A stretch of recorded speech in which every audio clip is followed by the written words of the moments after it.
5번 오겠습니다. 5번 정두선. 우리가 서 있는 위치는 어디 지역입니까? 에베소 6장 14절 말씀. 그런저서서 진리로 너희 허리띠를 띠고 위에 오신종을 붙이고 골로새서 2장 15절 말씀. 풍처들과 권세들을 무력화하여 드러내어 구경거리를 삼으시고 십자가로 그들을 이기십니다. 우리는 주님이 승리하신 자리 곧 십자가에 서 있어야 합니다. 예. 그러니까 우리가 전신갑주를 입어야만 쓴다라는 개념이 아닙니다. 우선 우리들이 확보해야 될 자리는 주님이 이루어신 놓으신 승리의 자리입니다. 이거 혼돈하시면 우리가 이 전신갑주를 취해야만 승리할 수 있다라고 생각하게 됩니다. 그러나 우리는 승리라고 하는 것은 주님이 이루어 놓으신 것입니다. 그럼 전신갑주라고 하는 것을 지난주에 뭐라 그랬죠? 승리를 유지하고 지키고 그 자리에 서서 전진해 가기 위해서 우리가 유지하는 거예요. 예, 그러니까 그 승리의 자리를 지키고 유지하고 또 그 자리를 서가지고 사탄의 세력들을 괴멸시키는 그런 어떤 그 전진해 가는 의미에서의 그 위치라는 것들을 이해하셔야 됩니다. 그래서 골로새 2장 15절을 한번 찾아볼까요? 골로새 2장 15절은 너무 놀라운 게 통치자들과 권세자들을 무력화하여 드러내고 이 무력화라 그랬죠? 무장해제랑. 예, 무장해제하는 말입니다. 무장해제. 그러니까 그들의 무장이라는 게 아무것도 아니게 만들었다 그 말이에요. 무장해제하여서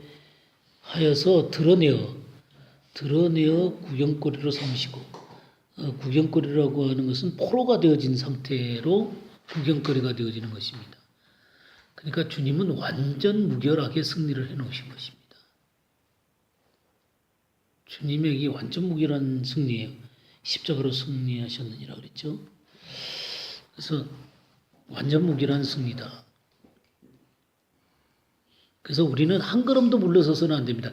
내가 싸워서 이 쟁취를 하는 게 아니고 주님이 이루어 놓으셨기 때문에 그 자리에서 한 걸음도 물러나서는 안 됩니다. 그러니까 사단은 우리들을 흔들어내기 위해서 이 진리를 흔들어내려고 합니다. 뭘로요? 육신. 우리 육신이나 상황을 통해서 이것을 흔들어내려고 하는 것입니다. 그러니까 우리들을 연약하게 만들기도 하고 그냥 문제가 일어나기도 하고 그럼 그런 상태 가운데서 어떻게 해야 돼요? 예, 그 자리에 물러서지 않고 딱 서 있어야 됩니다. 그래, 네 나 죽여봐라. 내가 이 자리에서 한 걸음이라도 물러나라. 이미 패배한 이자야 하면서 이제 담대하게 서서 우리가 주님의 승리를 선포를 해야 됩니다. 우리가 거기서 한 걸음 물러나면 그 다음에 사단은 어떻게 하냐면 무너진 댐처럼 우리를 무너뜨리는 것입니다. 댐이 그냥 하나가 조금 무너지면 다 무너져 버려요. 우리가 서 있는 위치에서 우리가 한 걸음 물러나게 되면 사단은 그냥 우리의 전 존재를 갖다 초토화시켜 버립니다.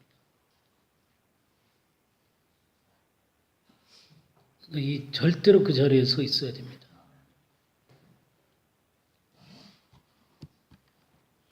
그러고 나서 이제 무너지고 난 다음에 회복시키려고 하면 너무너무 힘이 들어요. 무너지고 난 다음에 그 자리를 회복시키려면 물론 이제 우리는 하나님의 진리에 근거해서 하나하나 회복해 가지지만 사실 우리 인간이 뭘로 되어 있냐면 이 환경적인 것에 우리가 그 영향을 받을 수밖에 없고 또 감정적인 존재잖아요. 그러면 이 상황이나 감정이나 이런 것들에 의해서 위축되고 또 자기의 그러니까 흔들려 버리잖아요. 그러고 나면 그것을 회복하려면 너무너무 힘이 들어요. 특별히 감정적인 부분들을 회복하려고 하는 건 너무너무 힘이 들어요. 그러니까 하여간 사단은 여러 가지 방법을 통해서 우리들에게 달려들려고 합니다. 근데 그러다 보면은 감정적으로도 흔들리고 상황이 흔들리고 그러다 보면 어떻게 되냐면 우리가 갖고 있는 지식 자체도 흔들려요. 우리가 갖고 있는 말씀 자체도 흔들리는 거예요. 내가 이렇게 말씀을 믿었는데도 왜 이러냐 이거지. 왜 나는 이렇게 연약하고 상황은 이렇게 호전되어 있지 않냐 이거지. 그렇게 하면서 막 주님께서 주신 진리의 말씀까지도 흔들리게 돼요. 그렇게 되면 우리 의지라는 게 어떻게 되겠어요? 그걸 연약해갖고 그걸 주장할 수가 없어요. 그걸 주장할 수가 없어요. 그 감정적으로 연약해지고 주변의 환경적으로 연약해지고 또 지식의 근거도 약해지고 그러니까 그러면 막 일어나기가 어려워요. 그러면 계속해서 사탄에게 모든 영역들을 자꾸만 내주게 되죠. 이것도 그냥 그래 뭐 인생이라는 게 이런 거지 뭐. 또 다른 사람들 다 저렇게 사는데 나도 그렇게 살지 뭐. 그러면서 내주게 되는 거예요. 이제 그러다 보면은 그 삶이 진리의 말씀 가운데서 무너지게 되는 것입니다. 그러니까 이런 영적인 싸움을 하기 위해서는 우리가 주님의 승리의 자리에 서 있을 뿐만 아니라 뭐를 취해야 된다고요? 전신갑주를 취해야 되는 것입니다. 전신갑주를 취해야 되는 것이죠. 그래서 우리가 그런 면들 가운데서 히브리서 10장 32절에서 39절 한번 볼까요? 전날에 너희가 빛을 받은 후에 고난의 큰 싸움을 견디어낸 것을 생각하라. 혹은 비방과 환난으로서 사람에게 구경거리가 되고 혹은 이런 형편에 있는 자들과 사귀는 자가 되었으니 너희가 갇힌 자를 동정하고 너희 소유를 빼앗기는 것도 기쁘게 당할 것은 더 낫고 영광의 소유가 있는 줄 아니라. 그러므로 너희 담대함을 버리지 말라. 이것이 큰 상을 얻게 하느니라. 너희에게 인내가 필요하면 너희가 하나님의 뜻을 행한 후에 약속하신 것을 받기 위함이라. 잠깐 후면 오실 이가 오시리니 지체하지 아니하시리라. 나의 너희는 믿음으로 말미암아 살리라. 또한 뒤로 물러가면 내 마음이 그를 기뻐하지 아니하리라 하셨느니라. 우리는 뒤로 물러가 멸망할 자가 아니니 오직 영혼을 구원함에 이르는 믿음을 가진 자이다. 지금 이 상황이 히브리서가 어떤 상황에서 쓰여졌는가를 잘 이해하면 이 상황이 금방 이해가 됩니다.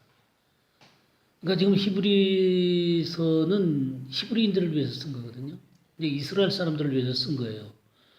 그러니까 이스라엘 사람들을 위해서 쓴 거니까 이 히브리서처럼 이 구약에 있는 내용들을 하나님의 주님의 승리한 사실과 더불어 잘 조화 있게 쓴 게 이 히브리서죠. 그 구약의 내용들을 근거로 해서 어떻게 주님이 놀라우신 분인가 하는 걸 드러내는 게 이 히브리서인데, 그래서 복음을 알고 이 유대인들이 예수님을 영접을 했어요. 율법주의에서 떠나서 이제는 예수님을 믿고 구원의 자리로 왔는데 너무너무 핍박이 심해지는 거예요. 너무너무 핍박이 심해지니까 그리스도인이라는 사실을 그냥 믿은 것이 후회스러울 정도로 막 어려움들이 오고 그러니까 어떤 일들이 벌어졌냐면 다시금 옛날에 유대주의로 돌아가는 현상들이 생겨나게 된 거예요. 그러니까 이 유대주의로 돌아가는 이 상황 가운데서 이 히브리서 기자가 너네들이 얼마나 위대한 자리 가운데 서 있는데 왜 거기로 돌아가려고 그러냐 라고 한 게 바로 이 히브리서예요.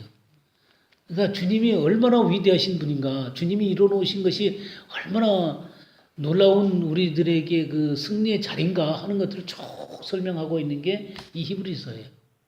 이제 그런 상황들 가운데서 이 권면에 이제 결론 부분이 온 거죠. 결론 부분이 와서 이제 11장부터는 믿음으로 산 사람들이 어떤 사람들이다 쫙 이제 믿음의 장을 얘기하는 거예요. 그러니까 이런 권면의 결론적인 부분이 바로 32절부터예요. 보세요. 전날에 너희가 빛을 받은 후에, 이 말은 뭐예요? 예수님을 믿었죠. 그러니까 유대교를 떠나가지고 예수님의 빛을 발견한 후에 그리스도께로 돌아온 거예요. 그런 다음에 어떻게 한 거예요? 고난의 큰 싸움을 견디어낸 것을 생각하라. 처음에 예수님 믿고 나서 고난이 와도 내가 주님 때문에 정말 고난을 기꺼이 당하겠다. 그러면서 이제 고난을 당했어요. 그러면서 33절에 뭐라고 했어요? 혹은 비방과 환란으로서 사람에게 구경거리가 되고 혹은 이런 형편에 있는 자들과 사귀는 자 되었으니, 그러니까 이 어려운 가운데 있는 사람들과 사귀는 자가 되거나 아니면 자기가 그런 처지에 들어가거나 뭐 그런 상황이 된 거죠. 그러면서 34절에 뭐라 그랬어요? 너희가 갇힌 자를 동정하고 너희 소유를 빼앗기는 것도 기쁘게 당한 것은 더 낫고 영구한 소유가 있는 줄 알리라. 그러면서 이 기독교인이 돼가지고 정말 빼앗기기도 하고 갇히기도 하고 또 그런 사람과 친구가 되기도 하고 막 그러면서 그 자리를 지켜왔단 말이에요. 근데 지금 흔들흔들거리고 있는데 이런 상황에서 35절에 뭐라 그랬어요? 그러므로 너희 담대함을 버리지 말라. 이것이 큰 상느니라. 그러니까 담대하라는 거예요. 그 자리에서 딱 견고하게 서 있으라 그 말이죠. 그러면서 36절에 뭐라 그랬어요? 너희에게 인내가 필요하면 너희가 하나님의 뜻을 행한 후에 약속하신 것을 받기 위함이라. 그러니까 하나님이 분명히 결말을 줄 때까지 그 자리에 딱 서 있는 거예요. 그러니까 승리의 자리 가운데 견고하게 서 있는 것이죠. 인내가 필요하면 바로 이 인내라고 하는 단순히 견뎌내는 걸 얘기하는 거 아닙니다. 단순히 견뎌내는 게 아니라 승리의 자리 가운데서 계속해서 버티고 있는 것을 얘기하는 것입니다. 견디는 건 버티는 거고 땡땡이에요. 다 같은 거죠.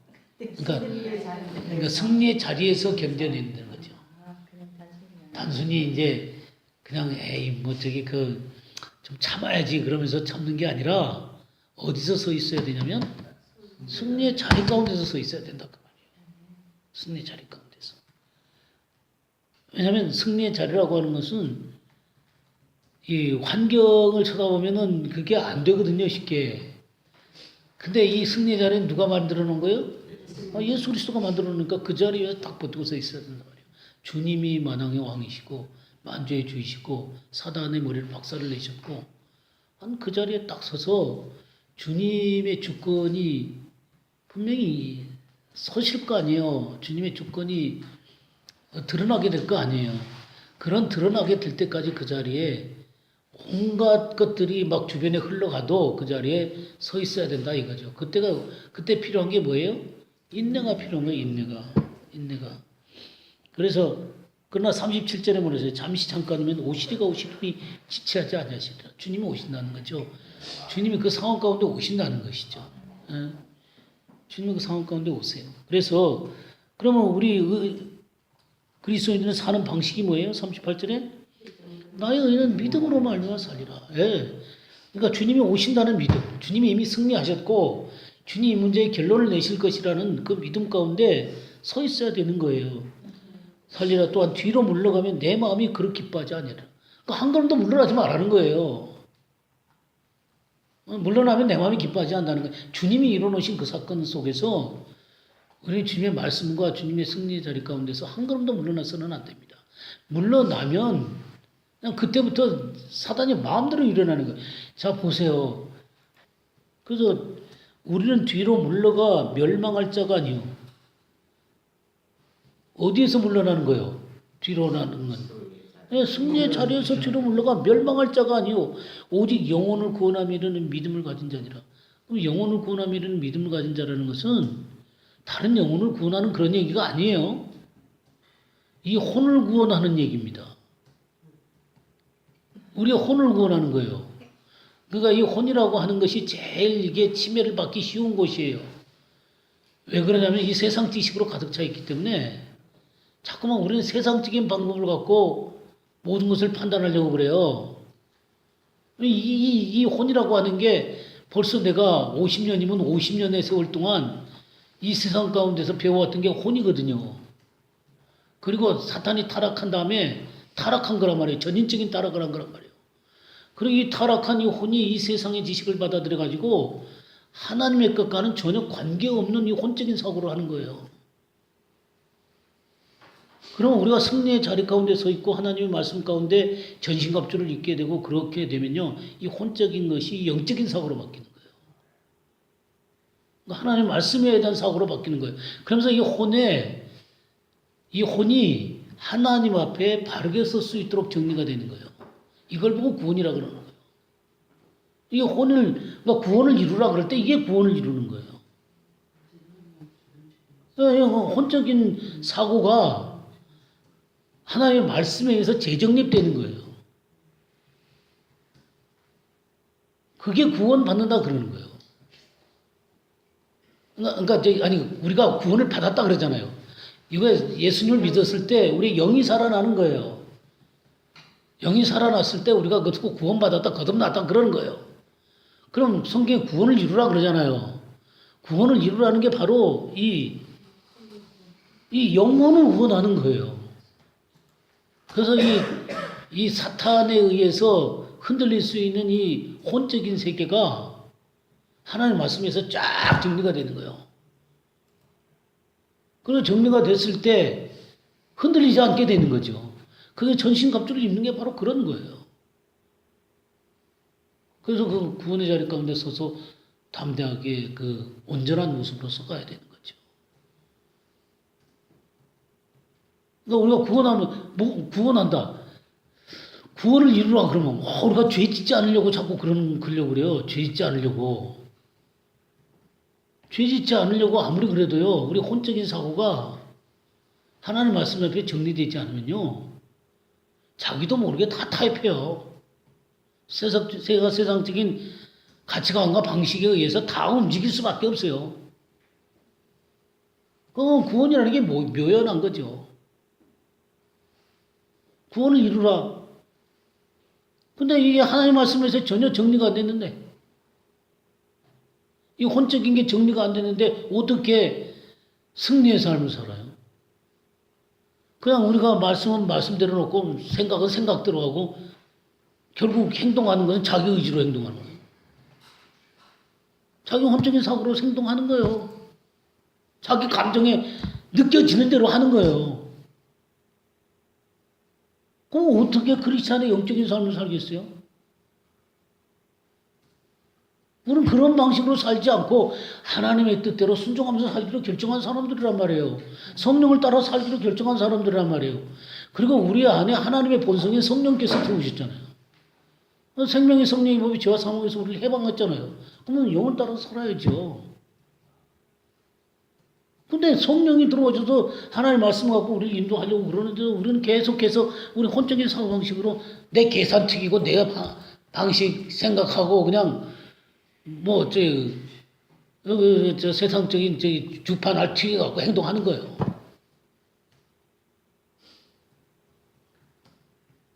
그럼 그런 사람들을 통해서 어떻게 하나님께서 하나님의 역사를 이루어가냐고요. 열심히 하는데 결국 무슨 방식으로 하는 거예요? 세상적인 방식으로 하는 거예요. 혼적인 방식으로 하는 거예요. 열심히 하는 것처럼 보이지만 그거는 주님하고 아무 관계가 없어요. 자기가 열심히 하는 거지. 그럼 우리가 주님과 관계되는 건 뭐예요?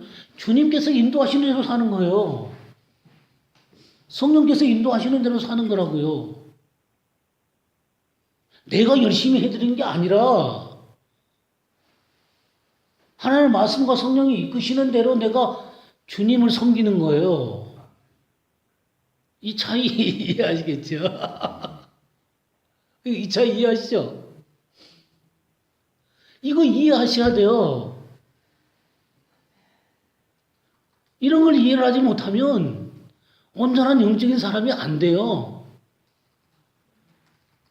주님은 모든 것을 다 대책을 다 이뤄놓으시고 우리와 더불어 놀라운 삶을 살기를 원하시는 신부로서 놀라웠게 주님과 우리가 동행하면서 성령의 충만함과 성령의 이끄심을 따라서 성령의 아름다운 열매를 맺고 그렇게 동행하기를 원하시는 거예요.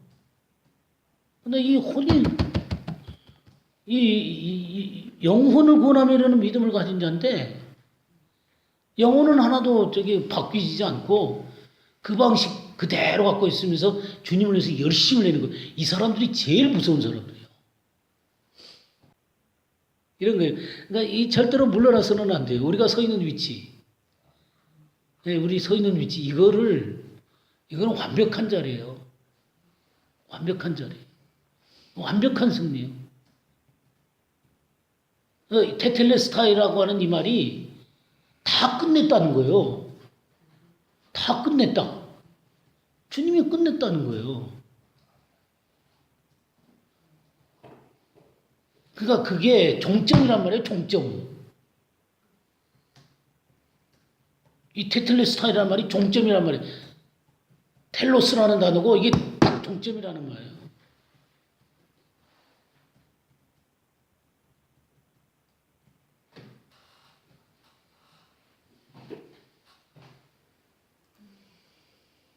이 크리스천의 삶이 그 위에 서 있다는 거.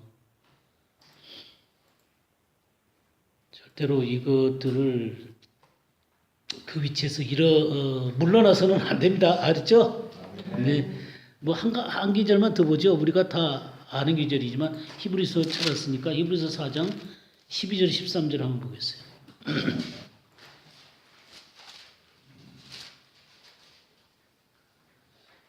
하나님의 말씀은 살아있고 활력이 있어 좌우의 날선 어떤 검보다도 예리하여 혼과 영과 및 관절과 골수를 찔러 쪼개기까지 하며 또 마음의 생각과 뜻을 판단하나니 지으신 것이 하나도 그 앞에 나타나지 않음이 없고 우리의 결산을 받으실 이 눈앞에 만물이 벌거벗은 것 같이 드러나느니라. 네, 보세요. 얼마나 기가 막힌 얘기입니까? 하나님의 말씀은 살았고 활력이 있다 그랬잖아요. 좌우의 날선 어떤 것보다도 예리하다 그랬죠. 그리고 뭘 잘라내는 거예요? 혼과 영과 및 관절과 골수와. 그래서 이제 그 옛날에 대제사장이 재물을 드릴 때 막 이 골수까지 이게 다 잘라서 이게 드리잖아요. 그런 것들을 묘사하는 거예요. 마치 칼이 그렇게 하듯이 바로 이 영과 혼과 몸이 정말 주님 앞에 온전하게 구별돼 가지고 분별되기를 원하는 거예요. 근데 이걸 할 수 있는 게 뭐밖에 할 수가 없어요? 말씀밖에 할 수 없는 거예요. 말씀밖에. 그래서 마음의 생각과 뜻을 판단한다 그랬어요. 우리의 마음과 뜻을 판단한다. 우리가 시편 139편 23절 24절을 보게 되면 여호와여 나를 살피사 내 마음을 아시며 나를 시험하사 내 뜻을 하옵소서 그랬죠. 여호와여 나를 살피사 내 마음을 아시며 나를 시험하사 내 뜻을 하옵소서. 우린 뜻과 마음이 있는 사람들이라고요. 근데 이 뜻과 마음이 여기 뭐라 그랬냐면 마음의 생각과 뜻 똑같잖아요. 그죠? 뜻과 이 마음이라고 하는 게 혼에서 나온 뜻과 마음이 있어요. 그러나 성령에 의해서 하나님이 주신 마음과 뜻이 있어요. 이게 분별돼야 되는 거예요. 그러니까 말씀을 우리가 모르면 우리식으로 뜻과 생각을 정해놓고 주님을 쫓아간다 그러는 거예요. 근데 말씀으로 알면 주님의 마음과 주님의 생각, 주님의 뜻을 알게 되는 거죠. 그게 성령께서 그 말씀을 우리에게 풀어서 이해해 줄 때 주님의 마음과 생각을 다 보게 되는 거예요. 그럴 때 우린 그것을 쫓아가게 되는 것이죠. 여기 지으신 것이 하나도 그 앞에 나타나지 않음이 없고 그 말씀 앞에요. 모든 것들이 다 벌거벗은 것처럼 드러나게 되는 거예요. 이 말씀과 주님의 그 눈앞에서 벌거벗은 것처럼 드러나서 이게 혼적인 사고인지 영적인 사고인지 하나님 원하시는 사고인지 아닌 것인지 이게 다 드러나야죠. 다 지멋대로 하면서도 우리 주님을 위해서 한다고요. 그럼 주님을 위해서 해요. 주님을 위해서. 자기 마음대로 하고.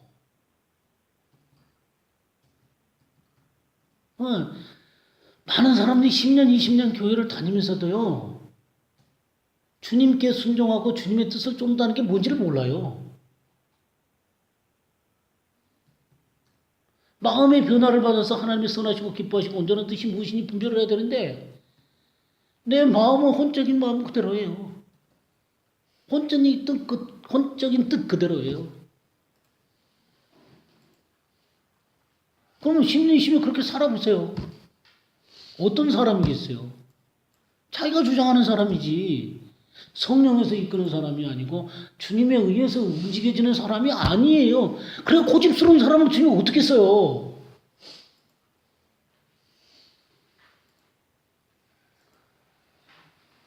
이끄시는 대로 살아야지. 그게 순종하는 사람이란 말이에요.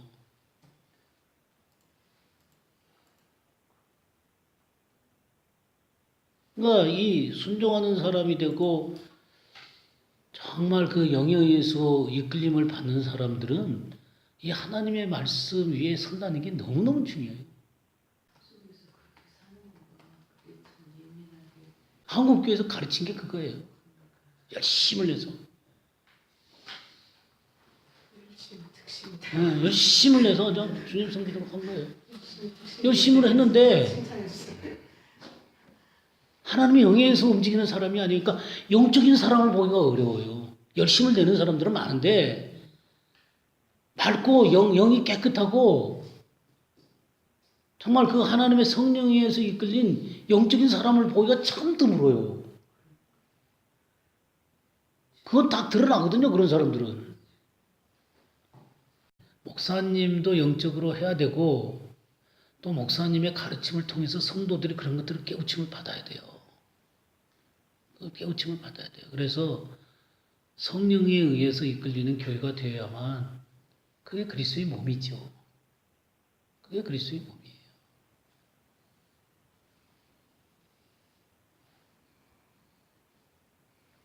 자, 그럼 6번 문제 보겠습니다. 하나님의 전신갑주에 어떤 것들이 있는가? 에베소서 9장 14절에서 18절 말씀.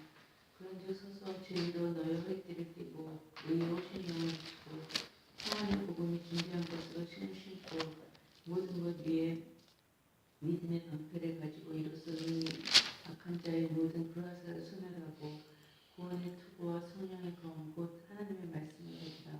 모든 기도와 간구를 하되 항상 성령 안에서 기도하고 이를 위하여 깨어 구하기를 항상 힘쓰며 여러 성도를 위하여 구하라. 어떤 게 있죠?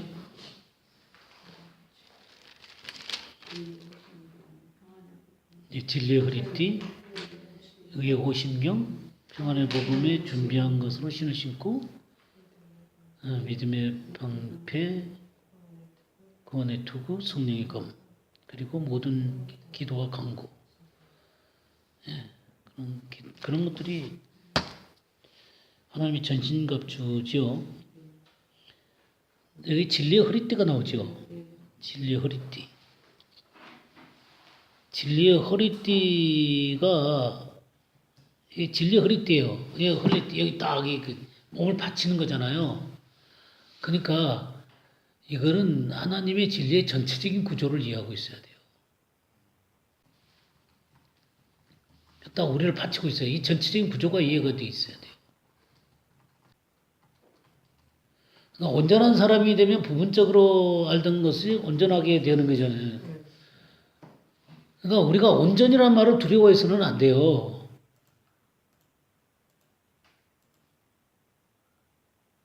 온전이란 말 이제는 별로 안 두려우시죠? 이게 조금이라도 안 두려우셔야 돼요. 예전만큼은 안 두려우시죠? 왜냐하면 온전이라고 하면 우리는 아예 옛날에 온전이라 그러면 아예 뭐 하나님이 온전하신 것처럼 너희도 온전하라고 하면 이거는 그냥 죽을 때 되는 건가 보다 이렇게 생각을 했지 온전이라는 것에 감히 도전할 생각이 없었어요. 이 말씀을 알아가니까 거기에 의미가 이해가 되어지게 되는 것이지 말씀을 모르면 어떻게 하나님이 온전하신 같이 우리가 온전하려고 그래요. 근데 온전이라는 것을 주님이 이미 승리로 취해 놓으신 자리란 말이에요. 주님이 십자가에서 승리에 취해 놓으신 그 자리를 내 삶 가운데 옮겨 놓는 작업이란 말이죠. 드러나게 하는 작업이다 그 말이에요. 그 드러나는 작업을 위해서 우리가 전신갑주를 취하는 거예요. 이게 진리의 허리띠예요. 진리의 허리띠. 이게 우리 디도서를 한번 보면요. 디도서 읽으셨을 거예요. 1장 보시게 되면 1장 1절 2절 한번 보시죠. 1절에서 3절까지 3절까지 한번 보시죠. 하나님의 종이요 예수 그리스도 사도인 바울 곧 나의 사도인 것은 하나님의 택하신 자들의 믿음과 경건함에 속한 진리의 지식과 영생을 소망을 인하니라. 이 영생은 거짓이 없으신 하나님이 영원한 때부터 약속하신 것인데 자기 때에 자기의 말씀을 전도로 나타내셨으니 이 전도는 우리 구주 하나님의 영대로 내게 맡기신 것이라. 예, 잘 보세요. 여기에 하나님의 종이요 예수 그리스도의 사도인 나 바울은 그랬죠. 근데 나의 사도된 것이 뭐 때문이라고 그랬어요? 하나님의 택하신 믿음, 믿음, 경건한 믿음, 속한 진리의 지식, 지식, 그 다음에 영생을 영생의 소망이란 말이에요. 이것 때문에 바울 사도로 택하신 거예요. 그러면 택하신 자들의 믿음, 정말 하나님에 대한 믿음을 바르게 세워주기 위해서 됐죠. 근데 이 믿음의 근거가 뭐예요? 경건함에 속한 진리의 지식이라고 그랬거든요. 경건함에 속한 진리의 지식. 이 진리의 지식이 필요한 거예요. 그냥 믿으면 무조건 믿으면 되는 거야? 덮어놓고 믿어. 그냥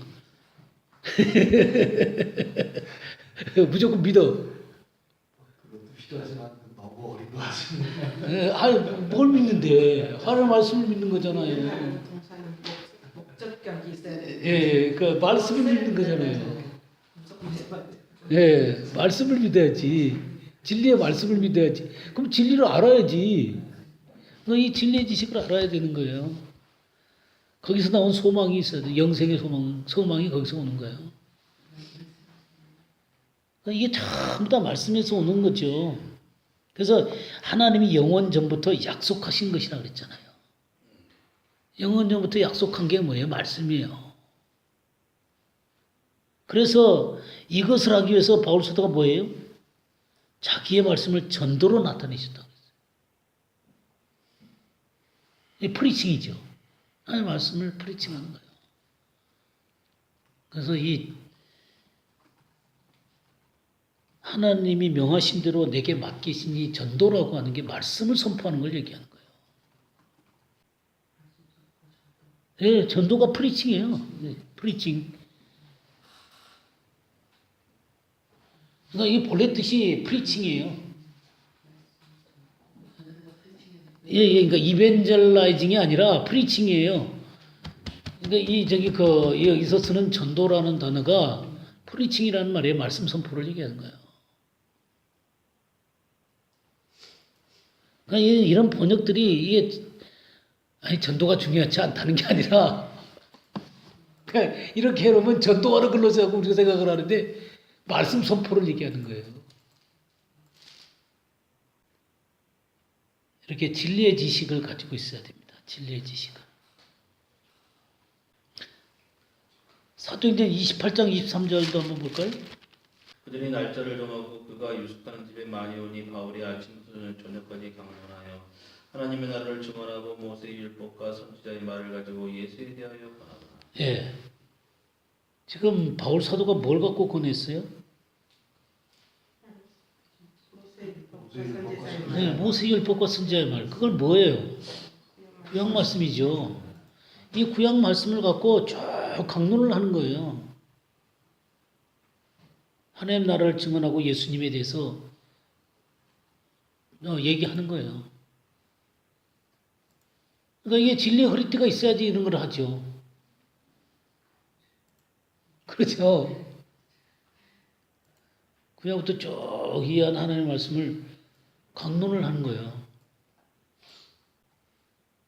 이게 진리의 허리띠예요. 그러니까 이런 진리의 허리띠가 있어야만 이 이스라엘 백성들은 구약 같은 걸 막 외우잖아요. 근데 우리 교회 다니는 사람들은 성경을 너무 모르잖아요. 그죠? 네, 너무 모르잖아요. 목사들도요, 성경 말씀을 읽으면서 어려운 부분이 오면요, 자기 견해를 못 가져요. 예, 자기 견해를 못 가져요. 무슨 얘기냐면, 감히 그 말씀을 자기가 풀어가지고 해석해가지고 하나님의 말씀을 주장할 수 있는 믿음도 없고 그렇게 해석할 만한 말씀이 없어요. 이게 문제예요. 다른 목사님들이 뭐라 그러는가 아니면 신학자들이 뭐라는가 맨날 그것만 쳐다봐요. 그게 자기 말씀이 없죠. 이제 자기가 주님 앞에서 그 말씀을 해석을 하고 하나님 말씀하고 그 말씀을 받아야 될 거 아니에요. 그 말씀을 받는 게 아니라 그 말씀을 감히 자기가 해석을 안 하려고 그래요. 이단될까봐. 이단되는 문제는 기본이지요. 기본. 안 되는 건 그냥 아니 목사가 이단될 걸 걱정해야 되겠어요? 아니 그 이단돼야 될 걸 걱정하겠어요? 아니 성경 읽으면 무슨 이단이 되겠어요? 신학교 가서 조금 배우면 그 무슨 이단이 되겠어요? 그러면 자기가 말씀을 해석할 줄 알아야지. 근데 이거 자기가 알아서 해석한다는 건 말씀을 쭉 전체적으로 이해하고 있어야 그 해석이 가능한 거거든요. 근데 감히 해석을 못해요. 영어 성경도 보고 히브리어 성경도 보고 헬라어 성경도 보고 아람어 성경도 보면서 찾을 수 있는 그렇죠. 노력을 해야 찾아야죠. 그리고 또 그럴 듯 다른 신학자는 또 뭐라고 얘기했는가 요렇게 봐야 되는 건데 감히 해석을 못하고 다른 신학자가 어떻게 했는가 듣고 그대로 하는 거예요. 저는요 참 어떤 말씀들은 정말 주님께 받으면서 너무너무 기뻐갖고 신학자들이 뭐라고 했는가 보려고 찾아보면 아무도 그 얘기를 안 했더라고. 그런 것들도 있더라고요. 아니, 그냥 그런 경우도 있어요. 하나님이 그걸 열어주시면 예. 확 들어가는 거죠.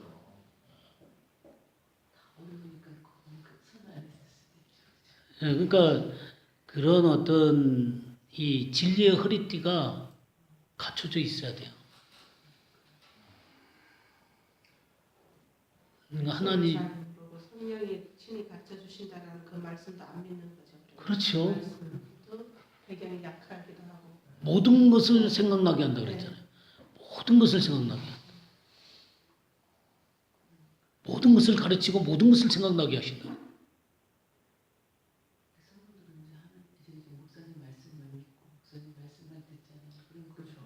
성경 지식이 너무 부족해요. 이제 공부하면 할수록.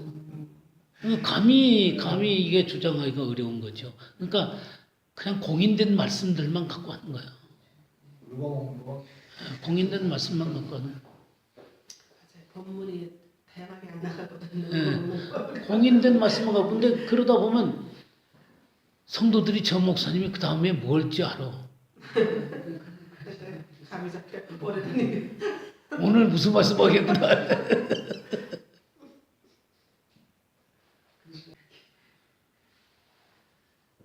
이게 진리의 허리띠를 이해하시겠죠? 그러니까 진리의 허리띠라는 건 말씀의 전체적인 체계를 갖는 거예요. 이게 진리의 허리띠로 딱 차고 있어야 됩니다. 그러니까 우리가 성령의 검이라 그럴 때 이 진리의 허리띠 가운데 성령의 검이 차 있는 거예요. 그 뽑아내는 거예요. 그 말씀들 가운데 딱 뽑아가지고 그 말씀을 갖고 사탄한테 대적을 하는 거예요. 아니면 하나님의 승리의 말씀을 선포를 하는 거예요. 이게 성령의 검이에요. 그냥 어떤 한 말씀 딱 주셨기 때문에 이게 성령의 검이 아니라 이 진리의 허리띠 가운데서 뽑아내는 말씀이 성령의 검이에요.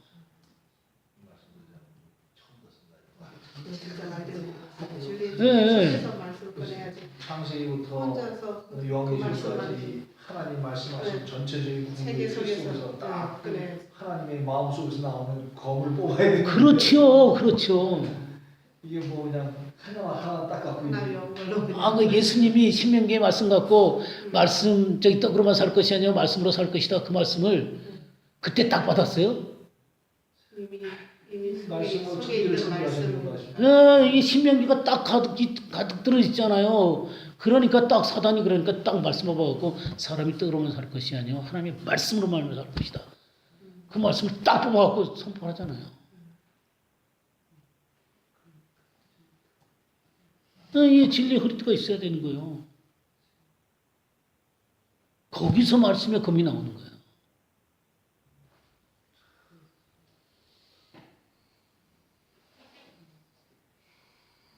그 진리의 말씀 하나 암송해갖고 그거 갖고 사용하는 거야?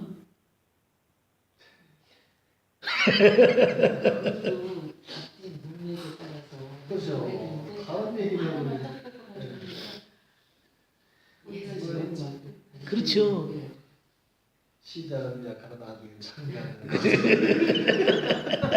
맞아, 그게 대표적으로 말해줬어요. 오리 중에 가시 지극히 오리. 어떤 거요? 시작은 미약하나 내 나중에 시작은 창가. 예. 가게 같은 거 할 때 많이 쓰잖아요. 경험할 때. 계엄 용구가 됐지. 계엄 용구가. 그것도 그 사실 빌다시 한 얘기란 말이에요. 여비한 얘기도 아니고. 그럼 그 의미도 잘 캐치해 봐야 되는데.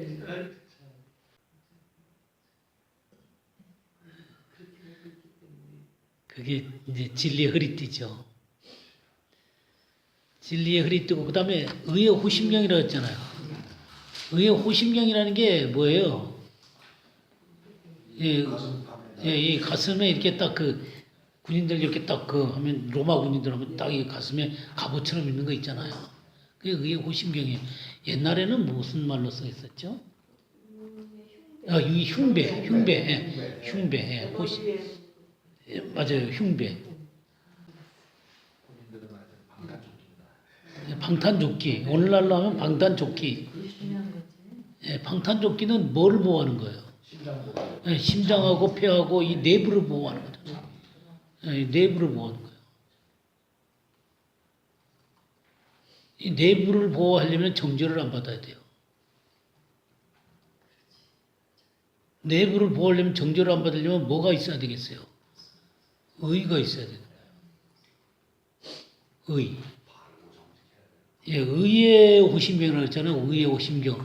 의의 흉배란 말이에요. 의의 흉배. 그러면 이 의라고 하는 게요. 이 의라고 하는 게, 이 양쪽이란 말이에요. 양쪽에서 하나는 뭐냐면 받는 의.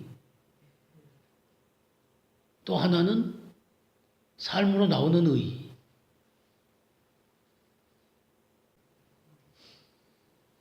그러니까 의의 흉배로 붙이는 거니까 이게 의라고 하는 게 우리 주님이 우리를 의롭게 하셨잖아요.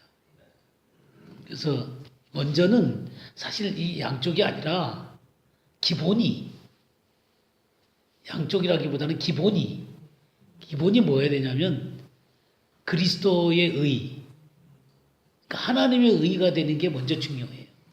우리 고린도후서 5장 21절 한번 보죠. 하나님이 죄를 알지도 못하신 이를 우리를 대신하여 죄로 삼으신 것은 우리로 하여금 그 안에서 하나님의 의가 되게 하려 하십니다. 네, 하나님의 의가 되는 거예요.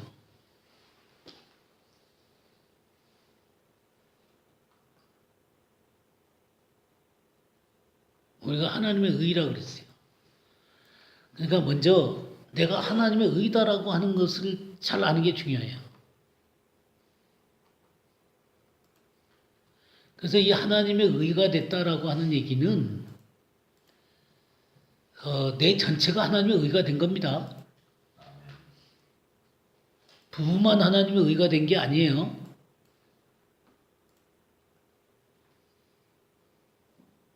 부분만 의가 된 게 아니라 내 자체가 하나님의 의가 된 거예요. 그걸 갖다가 이 5장 17절에 뭐라 그랬냐면 그런즉 누구든지 그리스도 안에 있으면 새로운 피조물이라 이전 것은 지나갔으니 보라 새 것이 되었도다. 우리를 새로운 피조물이라 그러는 거예요. 그러니까 새로운 피조물이라고 하는 얘기는 뭐냐면 내가 전체가 의로워졌다는 얘기는 하나님의 의의 본성이 들어왔다는 얘기예요. 하나님의 의의 본성이 옛 성품을 대신했다는 거예요.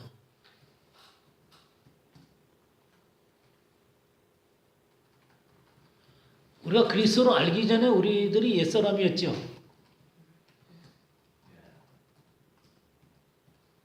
우리는 새 사람입니까? 아멘. 새로운 피조물이니까. 그렇습니다. 예, 새로운 피조물이죠. 그러면 하나님이 새로운 피조물이 됐다 그럴 때 우리 겉에 의만 더 씌워준 거예요? 예, 기본 판이 바뀐 겁니다. 하나님의 의의 성품이 들어온 거예요.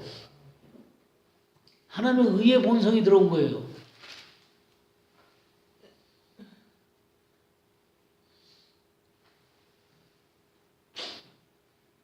이게 새로운 존재예요. 하나님의 의가 되고 새로운 존재가 되는 건 새로운 성품이 들어왔다는 거. 하나님의 의의 본성이 들어온 거예요. 그죠? 이거 믿으시죠? 아멘. 예, 의의 본성이 들어왔어요. 그래서 우리가 새로운 존재입니다. 이게 의롭, 그 고린도전서에는 뭐라고 썼냐면 고린도전서 1장 30절 한번 봐보세요. 너희는 하나님으로부터 나서 그리스도 예수 안에 있고 예수는 하나님으로부터 나와서 우리에게 지혜와 의로움과 거룩함과 구원함이 되셨습니다. 예수님은 우리에게 뭐가 되셨어요? 지혜와 의로움과 거룩함과 구원함이 되셨어요. 예수님이 우리 자체 안에서 지혜도 되시고 구원함도 되시고 거룩함도 되시고 의로움도 되시는 거예요. 그분이 살아계시는 거예요, 우리 안에. 그걸 누가 정죄하고 들어와요? 그러니까 들어올 수가 없는 거예요. 그런데 이제 문제가 뭐냐면, 그런데 문제가 뭐냐면, 옛날에 옛사람일 때 사탄의 종이 돼가지고 끌려다녔던 이 옛사람의 성품이 있어요. 이 옛사람의 성품이 내 속에 남아있는 것처럼 보인다는 말이에요. 그러니까 이런 거예요. 뭐냐면 옛 성품을 주님이 십자가에서 처리를 해놓으신 거거든요. 내가 그리스도와 함께 십자가에 못 박힌 거거든요. 내가 십자가에 못 박혔다는 것은 옛 성품이 못 박혔다는 거거든요. 이제 더 이상 그 옛 성품은 내 성품이 아니에요. 내 성품은 하나님의 의의 성품이에요. 네, 하나님의 의의 성품이에요. 근데 이제 문제가 이 옛날 성품이 자꾸만 자기가 주인이라 그러는 거예요. 여기에서 갈등이 있는 거예요. 그러니까 내가 지금 50이면 50년 동안 이 옛 성품이 뭐 해온 거예요? 주인 노릇 해온 거예요. 옛 성품이 주인 노릇 해온 거예요. 그러면은 내 육체는 어떻게 됐을까요? 이 옛 성품이 주인 노릇 했으니까 이 옛 성품이 그런 대로 육체가 끌려다녔죠. 종노릇 했어요. 그러면 그게 뭐를 지었을까요? 죄를 지었겠죠. 죄의 종노릇, 죄의 도구로 쓰인 거예요. 이 옛 성품이 그렇게 끌고 다니는 대로 한 거예요. 근데 내가 예수님을 딱 믿고 나니까 어떻게 되냐면 옛 성품을 십자가에 못 박아버리시고 의의 새 성품으로 내 안에 예수님이 들어오셨단 말이에요. 그래갖고 예수님을 따라서 살도록 하게 하셨단 말이에요. 그러니까 예수님이 십자가에 이 육신을 못 박아 놓으니까 이 육체가 그동안 옛 성품을 쫓아다니다가 옛 성품의 주인이 죽어버렸으니까 이게 어떻게 된 거예요? 주인을 잃어버린 거예요. 근데 육체가 주인을 잃어버린 거예요. 이걸 갖다가 로마서 6장 6절에 보면 뭐라 그랬냐면 6장 6절. 우리가 알거니와 우리 옛사람이 예수와 함께 십자가에 못 박힌 것은 죄의 몸이 멸하여 다시는 우리가 죄에게 죽은 것을 살지 아니하려 함이니. 예, 여기 멸하여 그랬잖아요, 거기. 근데 이 개역 개정에는 뭐라 하냐면 죄의 몸이 죽어 그랬어요. 이 죽어가 이게 말이 안 된다는 얘기. 몸이 죽어버리면 어떻게 돼요?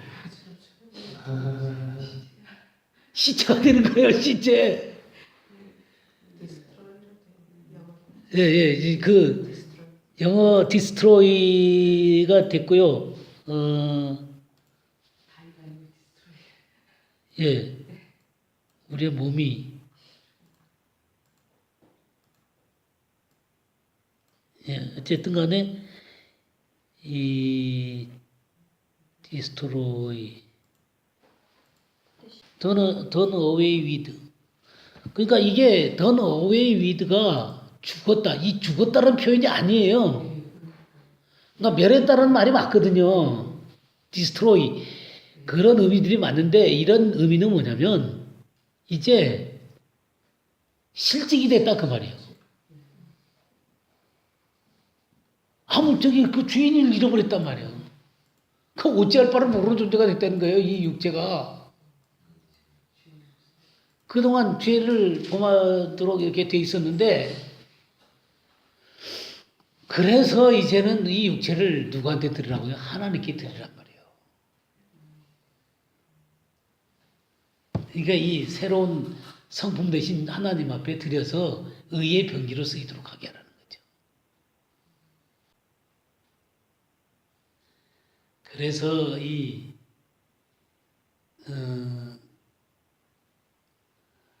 의를 얻었을 뿐만 아니라 의를 발현한 삶을 살아야 된다 그랬잖아요.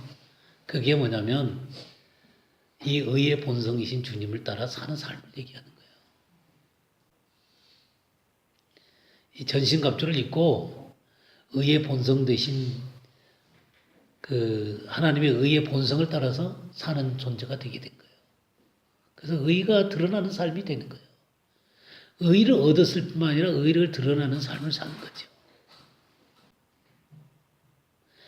이게 로마서 8장을 보게 되면요. 8장 1절 그랬죠? 1절 보면 그러므로 이제 그리스도 예수 안에 있는 자에게는 결코 정죄함이 없나니 그랬잖아요. 이 킹제임스 이게 NIV도 똑같아요. NIV도 그러므로 지금 아무런 정죄함이 없다. 누구에 대해서 그리스도 예수 안에 있는 자에게 대해서 아무런 정죄함이 없다. 이렇게 번역이 돼 있어요. 그건 NIV도 똑같아요. 근데 그 NIV 성경을 보면 그 밑에 이 다른 성경에 대한 얘기가 나와요. 킹제임스 버전에 대해서. 킹제임스 버전은 뭐냐면 육체를 쫓지 않고 영을 쫓아 행하는 우리 그들에게는 정죄함이 없다 이렇게 돼 있어요. 그들이 어떤 자면 육체를 쫓지 않고 영을 쫓아 행하는 그들에게 정죄함이 없다 그 말이에요. Not after flesh, the flesh. 육체를 따르지 않고 After the spirit. 영을 따라 행하는 그들에게 정죄함이 없다. 그게 2절과 연결되는 거예요. 이제는 이는 그리스도 예수 안에 있는 생명의 성령의 법이 죄와 사망의 벗은 너를 해방하였습니다. 해방하였으니까 영을 따라 사는 거예요. 그 영을 따라 사는 것은 또 다른 어떤 것이 아니라 의롭다함을 받은 사람들이 정죄함이 없고 자연스럽게 성령을 따라 의의 삶을 산다는 거예요. 그러니까 우리가 의롭다함을 얻는 것하고 성령의 삶을 사는 것하고가 바로 연결이 되어지는 거예요. 어떻게들 생각해요?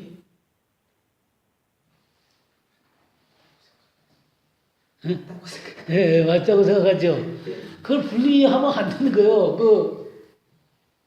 그러니까 이게 크리스찬의 삶이에요. 크리스찬의 삶. 크리스찬의 삶을, 그러니까 로마서 1장부터 8장까지의 삶을요. 로마서부터 1장까지 1장부터 8장까지의 이 크리스찬 된 거를, 크리스찬 된 것을 잘 논리적으로 이렇게 늘려놓은 거지. 한꺼번에 이루는 그리스도인의 삶을 이렇게 늘여놓은 거지. 논리적으로 이렇게 늘어놓은 거지. 이런 순서를 밟아야만 크리스찬이 될 수 있다는 거 아니에요. 이게 크리스찬이 된 것이 의로워졌고 성령을 쫓은 삶이 됐고 주님과 함께 죽은 삶이 됐고 또 하나님의 놀라운 사랑 가운데 있는 그런 놀라운 삶이 바로 크리스찬의 삶이다라고 하는 거예요. 내 안에 그냥 저 성령님 저기 처박혀 계세요. 아직 내가 혼자 살 테니까. 그러려고 오신 거예요? 그러려고 성령이 오셨냐고. 주인 되시려고 온 거죠. 주인 되시려고. 네, 그냥 내가 살 테니까 성령님 능력 주세요. 내가 살 테니까 성령님 나한테 능력 주세요. 이거는 마차가 말을 끌려고 하는 거죠. 아, 성령님이 그걸 가시면 난 쫓아가면 되죠. 근데 왜 마차가 말을 끄는 형이 되는 거예요? 그게 왜 그러겠어요? 이 혼적인 사고가 가득 차서 그러는 거예요. 이게 그리스도 안에서 처리됐다는 것을 인정하고 처리를 시켜가야 되는데 이런 걸 안 하는 거예요. 그러니까 자기를 잃어버리기 싫어하는 거예요. 자기를 잃어버리기 싫어하는 거예요. 그러니까 자기를 부인하고라는 것들을, 그러니까 자기를 부인하고 하는 것들을 그냥 억지로 십자가 지는 것으로 자꾸 사람들이 오해하고 있어요. 막 안 되는 것 막 억지로라도 자기를 부인해갖고 그냥 헌금도 내고 그냥 교회 짓는데 재산도 팔고 아니 그럴 수도 있죠. 그럴 수도 있는데 그게 중요한 게 아니라 하나님의 영에 의해서 따라 사는 사람이 돼야죠. 혼은 더 이상 주인이 아니에요. 참 이 십자가를 진다. 이게 너무나 율법적으로 자기 자신을 쳐서 복종시키는 것으로 이해가 돼 있다고요. 하나님의 말씀하고 가뿐하게 성령을 쫓아 살면 되는 걸 갖다가 그냥 죽으라고 그냥 자기 죽이는 그 어떤 율법적인 삶으로 그 하나님의 내 짐은 싣고 내 멍에는 싣고 내 짐은 가볍다 그랬는데 주님의 짐은 무겁고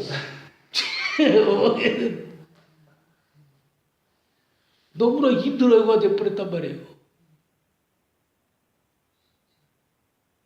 이게 왜 그러냐면 성령님을 도외해놓고 도외시 시켜놓고 내가 하려니까 그러는 거예요. 말씀을 몰라서 그러는 거예요. 말씀을 몰라서 그러는 거예요. 생명의 말씀을 몰라서 그래요. 영이요 생명이라고 그랬잖아요. 말씀이. 성령을 쫓아 살려고 할 때 이 혼의 사고가 몇십 년 동안 나를 지배해 왔잖아요. 그러니까 몇십 년 동안 나를 지배해 왔기 때문에 영을 쫓는 것과 혼을 쫓는 것이 말씀을 잘 모를 때는 혼돈스러워요. 그 기간이 있어요. 그 영을 쫓아 사는 것과 혼을 쫓아 사는 것에 이것이 혼동스러운 때가 있어요. 그 기간을 말씀을 따라서 차근차근히 조금씩 벗겨내야 돼요. 그러다가 어느 날 이게 열리게 되는 거예요. 이게 혼이고 이게 영이구나. 그러니까 이게 자꾸만 하나님의 말씀을 쫓아가다 보면 그게 자연스럽게 이 두 가지가 딱 하나님의 말씀이 저기 나서 어떤 것들에 영과 혼과 및 관절과 것을 찔러 쪼갠다 그러잖아요. 이게 탁 쪼개지는 거예요. 그래서 성령을 주는 것이 이런 거구나. 이런 게 이게 이제 열려야 되는 거예요. 그게 열려야만 자유가 오는 거예요. 그래서 온전이라는 말이 별로 안 두려운 거예요. 도전하시. 예, 그러니까 성령이 하시는데, 내가 하는 게 아니고. 예, 성령이 하시는데. 그래서 그냥 죽으라고 제가 여러분들하고 육신을 처리시켜야 됩니다. 혼적인 사고가 안 됩니다. 그러니까 이런 것들이 하도 제가 그렇게 한 이유가 있어요. 이게 너무나 안 떨어지기 때문에 그러는 거예요. 이게 우리들이 이게 딱 그 영과 혼이 붙어갖고 이게 분별이 잘 안 되니까.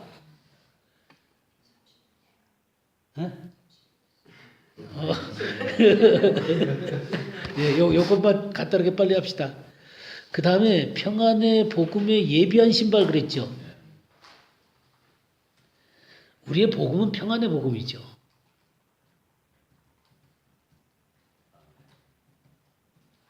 우리의 복음은 평안의 복음이에요. 그러면 이 평안은 뭘 얘기하는 걸까요? 하나님과의 관계. 예, 하나님과의 관계. 예, 하나님과의 관계에서 이 샬롬을 얘기하는 거예요. 그러나 이 복음이라고 하는 게 하나님과의 관계만 얘기하는 거예요? 나의 내면과는 어때요? 예, 자신의 내면 속에도 샬롬이죠. 하나님의 평화가 임하는 거예요. 하나님과의 평화만 아니라 하나님의 평화가 임하는 거예요. 그럼 내 옆에 사람들하고는요?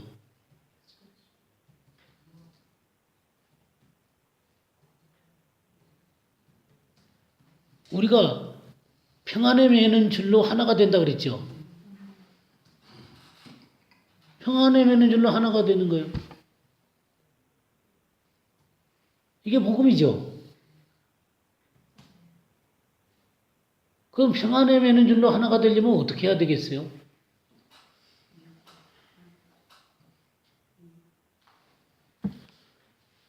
자기 생각이 깨져야 되는 거예요. 자기의 생각이. 자기 생각이 깨져야 되는 거예요.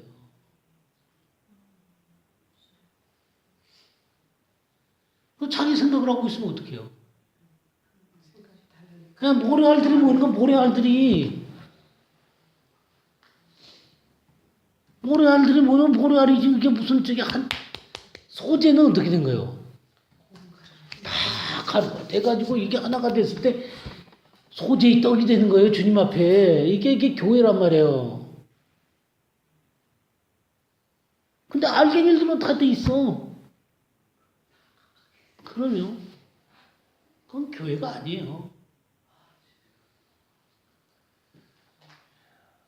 그 성령이 평안의 맹류들로 우리를 하나로 묶어놨는데 이거는 교회가 아니라 그냥 자기 하고 싶은 대로 하고 싶은 사람들이 모이는 거예요.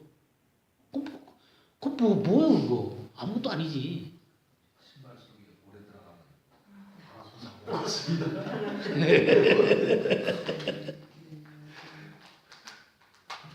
들어가면 양말 신고. 그렇게 이 교회에서 이 평안의 매니저로 하나가 됐을 때 세상을 향해서 평화를 선포할 수 있는 거죠. 화평케 하는 자는 복이 있나니 저희가 하나님의 아들이라 일컬음을 받을 것이다 그랬잖아요. 이게 평안의 복음이에요. 그러니까 이 평안 하나만 갖고도요. 우리 삶에 하나님과의 우리 관계, 나와의 주님과의 관계, 또 저기 형제자매들과의 관계, 세상과의 관계가 다 나와요. 이 평안의 복음 하나만 갖고도. 그 이걸 갖다가 어떻게 알았어요? 예비된 신발이라고 그랬잖아요. 예비된 신발은 뭐예요? 그렇게 준비가 됐다는 거예요. 이 평안의 복음이 이렇게 신으로 예비가 됐다는 거예요. 신이라는 게 뭐예요? 신. 주님이 그 호렙산에 올라갔을 때, 시내산에 모세가 올라갔을 때 뭐라 그랬어요? 신의 보스라 그랬죠. 그 신이 뭐예요? 세상 때가 묻은 신이죠. 내 권세죠. 권세를 가리키는 거라고요. 권세. 근데 주님은 이제 복음의 신발을 예비해서 신으라 그러잖아요. 그러면 평안의 복음을 갖고 있는 그 신발의 권세를 가지라는 거예요.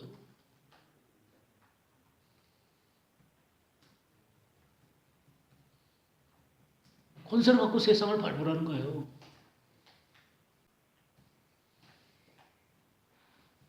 그런 평안의 복음의 예비된 신발을 신고 전쟁터에 나가는 사람들은 흔들림이 없이 딱 그 자리에 서 있겠죠. 하나님과의 관계에서도 자기 내면에서도 형제자매들과의 관계에서도 세상을 향해서도 평화가 뭔지를 아는 사람이 딱 그 자리에 서 있으니까 흔들리지 않는 거죠. 거기가 바로 십자가 위에요.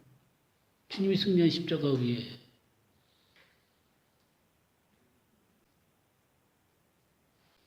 오늘 여기까지 하죠.